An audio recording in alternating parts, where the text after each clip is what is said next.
História: O Milagre dos 7 euros. Capítulo 1: O Sacrifício no Rastro. Era uma sexta-feira à tarde no mercado do Rastro, em Madrid. O ar estava carregado com o burburinho de vendedores e o cheiro de antiguidades. Clara Fernandes, de 23 anos, caminhava devagar, sentindo o peso da gravidez de 8 meses. No bolso, ela apertava as últimas moedas que possuía. Exatamente 7 euros. Aquele dinheiro deveria durar os próximos 3 dias, garantindo o básico para ela e sua mãe, Lucia.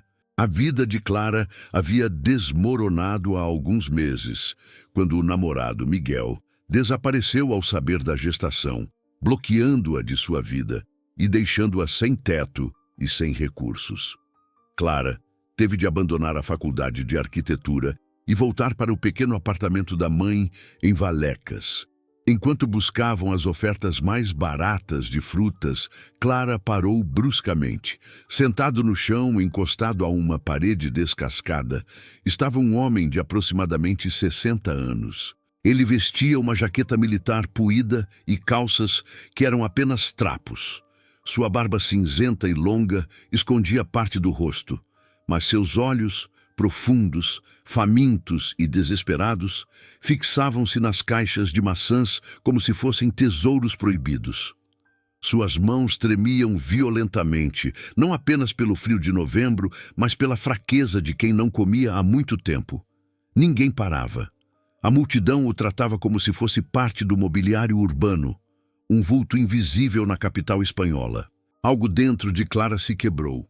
Ela sabia o que era ser ignorada e abandonada. Sem hesitar, ela tirou os 7 euros do bolso e os colocou na mão trêmula do desconhecido. Lucia, sua mãe, tentou segurá-la pelo braço, sussurrando com urgência que elas precisavam daquela quantia para o jantar. "Clara, você está louca? Não podemos fazer caridade agora", protestou Lucia. Mas Clara apenas balançou a cabeça. O homem levantou o olhar e murmurou um obrigado, tão baixo que quase se perdeu no vento. Naquele momento, houve um reconhecimento silencioso entre duas almas feridas. Clara voltou para casa de mãos vazias, mas com o coração estranhamente leve, sem saber que aquele gesto era a semente de uma transformação colossal. Capítulo 2: O Fantasma e o Bilionário. O homem que Clara ajudara era Juan García Martínez. Em 1995, ele era um engenheiro respeitado e dono de uma próspera empresa de eletrônicos. No entanto, uma traição de um sócio o levou à falência total. Olá, estive aguardando sua visita. Para não perder nossos próximos encontros aqui na biblioteca, peço a gentileza de clicar no botão de inscrição. Sua companhia é muito valorizada. Ele perdeu o palacete, os carros e sua esposa, que o abandonou levando o filho de 15 anos, alegando que ele era um perdedor. Juan caiu em depressão profunda e, sem documentos ou apoio, tornou-se um fantasma nas ruas de Madrid por 28 anos. Seu maior tormento era não saber o paradeiro de seu filho, Alejandro, a quem ele costumava ler contos de ninar e ensinar a pescar nos fins de semana. O que Juan não conseguia imaginar era que o jovem Alejandro não o esquecera. Criado por um padrasto rico e frio, Alejandro Garcia transformara-se em um dos homens mais ricos da Espanha, fundador da gigante tecnológica TechVision. Ele passara anos contratando detetives e gastando fortunas para encontrar o pai, mas Juan parecia ter evaporado. Em uma segunda-feira, 2 dias após o encontro no mercado, Clara caminhava pelo centro quando ouviu uma voz chamá-la. Era Juan. Ele estava mais limpo e com a barba aparada. "Aqueles 7 euros me permitiram comer pela primeira vez em muito tempo. Você foi a primeira pessoa que me olhou nos olhos em meses", confessou ele.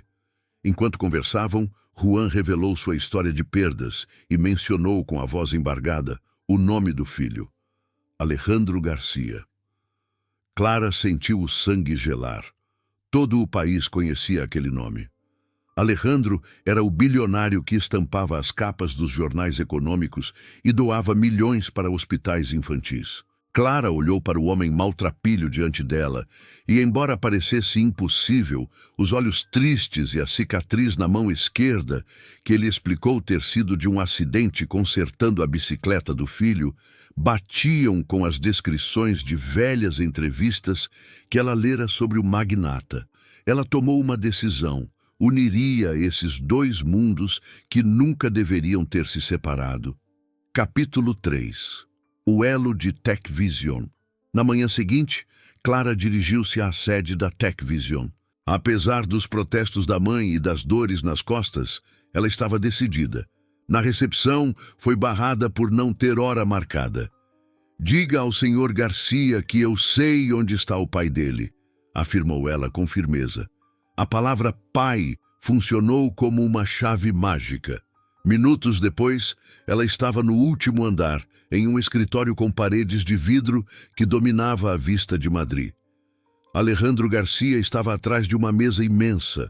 Ele olhou para a jovem grávida com desconfiança, mas Clara começou a descrever Juan com detalhes que nenhum detetive havia capturado.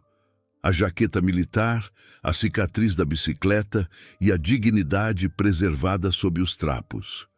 Alejandro cobriu o rosto com as mãos ao ouvir sobre a cicatriz.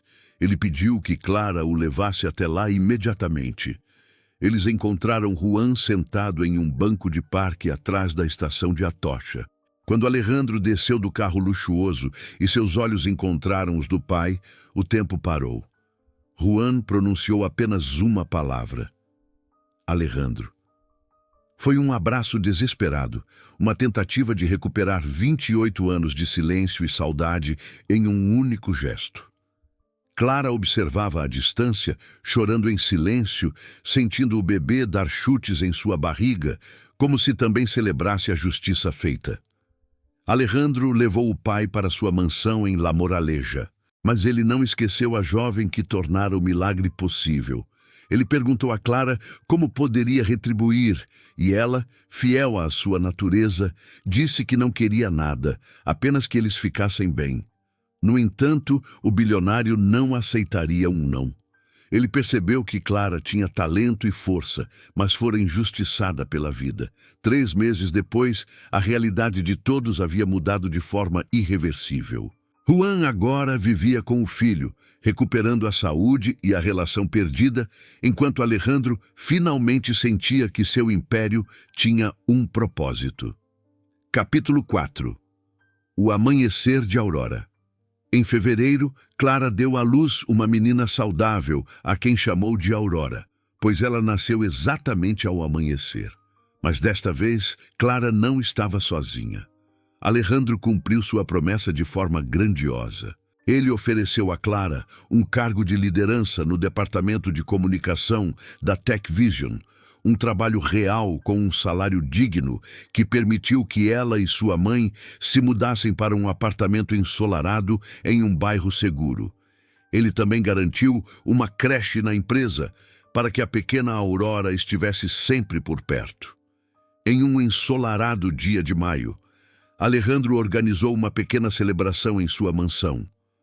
Não era um evento de gala para celebridades, mas um encontro de família. Juan segurava a Aurora no colo, olhando para a bebê com olhos que antes eram tristes e agora brilhavam de alegria. Ele encontrara na neta de Clara a chance de ser o avô que nunca imaginou ser. Lucia, a mãe de Clara, conversava com Alejandro, rindo das histórias da infância da filha. Clara olhava para aquela cena improvável e pensava na tarde de sexta-feira no mercado do Rastro. Ela entendeu que os gestos mais insignificantes podem desencadear as maiores revoluções. Aqueles 7 euros, que pareciam ser o seu fim, foram na verdade o começo de uma nova vida para 4 pessoas. Clara provou que o karma não é uma punição, mas um eco. A bondade que ela lançou ao mundo voltou para ela multiplicada por 1 milhão. A história da jovem grávida e do vagabundo tornou-se uma lenda na empresa, lembrando a todos que a verdadeira inteligência consiste em enxergar o valor humano onde o resto do mundo vê apenas descarte. O milagre estava completo e o futuro de Aurora brilhava tanto quanto a cruz de prata de Mariana. A história de Clara Fernandes e Juan Garcia Martínez é um lembrete poderoso de que nunca sabemos quem está diante de nós. O homem que pede moedas na calçada pode ter sido um herói no passado, e a jovem que parece não ter nada pode possuir a maior fortuna de todas, um coração generoso. Lara não deu apenas dinheiro. Ela devolveu a Juan sua identidade e, por consequência, devolveu a Alejandro sua história. Ela nos ensina que a bondade é a única linguagem que os surdos podem ouvir e os cegos podem ver. E você já teve a sensação de que um pequeno gesto seu mudou a vida de alguém? Acredita que o que damos ao mundo sempre volta para nós, de uma forma ou de outra? Você teria tido a coragem de Clara de entregar seus últimos euros para um estranho? Deixe sua opinião nos comentários abaixo. Adoramos ler as histórias e as perspectivas de quem nos acompanha. Se este relato de generosidade e reencontro tocou seu coração, não se esqueça de deixar o seu like, subscrever o canal e ativar o sininho para receber as próximas crônicas de luz. O seu apoio nos ajuda a continuar espalhando mensagens de esperança e humanidade. Até a próxima!